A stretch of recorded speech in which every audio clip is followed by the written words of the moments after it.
Something wrong? I'm set up and ready to go, and I know you're not going to believe this. I'm worried about Jane. Sarah made a face. Stop that. It's just that most of the contestants are here, but no one has seen Jane.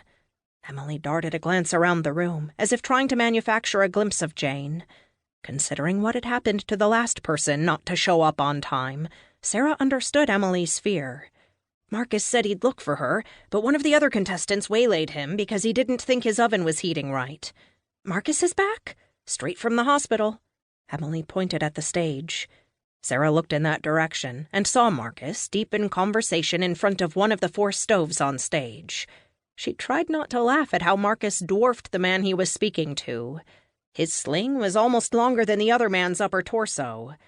Like Emily, his face had a sunburnt flush to it.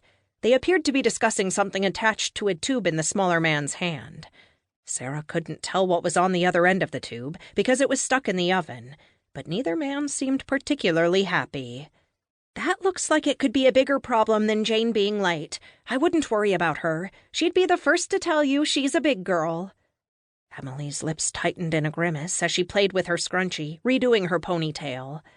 Normally, I'd agree and wouldn't think anything else about her not being here early, but the way things have been going lately, her not being here creeps me out. Someone needs to check on her. Will you? You're kidding me, aren't you? Emily shook her head. Sarah scoured the crowd, hoping Jane's face would jump out at her. Although she picked out Jacob and Grace standing with some of the other young people she'd noticed working at different booths during the past few days at the expo, she didn't see Jane. One look back at Emily, and she knew she had no choice. Don't worry, I'll find her. She's probably fixing her makeup or thinking of a way to sabotage all of her competitors. I actually hope that's the case. Emily straightened her collar. How do I look? Like a champion chef. Sarah gave her sister a hug. Good luck, and don't worry, I'll find Jane. And after the competition, have I got things to share with you? She knew from the smile Emily shot her as she walked away that Emily was going into the contest feeling a weight had been lifted from her shoulders.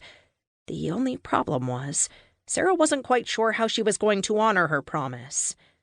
Mentally whispering a prayer, Sarah climbed on the first riser near the stage to get a better view of the room. She didn't see Jane anywhere, and Jane wasn't among the people still coming in, but she spotted Peter by the doorway. What better person to turn a missing person search over to? Peter's head jerked up at the sound of his name, but from the way he kept turning his head, he couldn't pinpoint who had called to him. Sarah shouted his name again.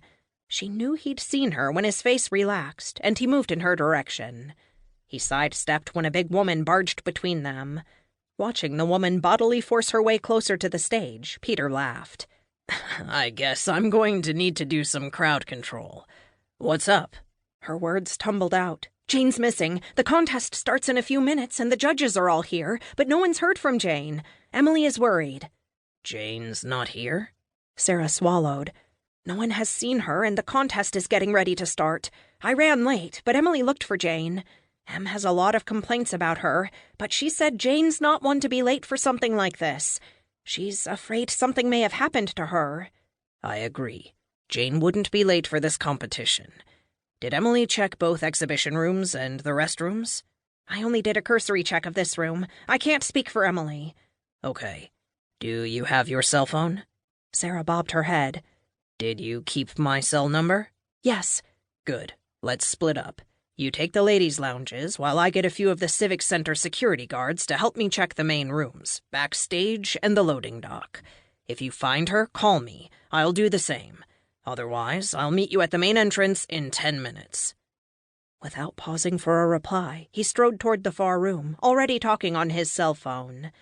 Sarah didn't wait to watch his back fully disappear. Instead, she began her assigned task with the nearest ladies' room. It didn't take her long to cover the restrooms and, for good measure, the nurses' station. There was no sign of Jane. Genuinely concerned, Sarah made her way back to the main entrance to meet Peter. As she reached the door, it opened, and Jane burst through it carrying the animal carrier and a chef's jacket.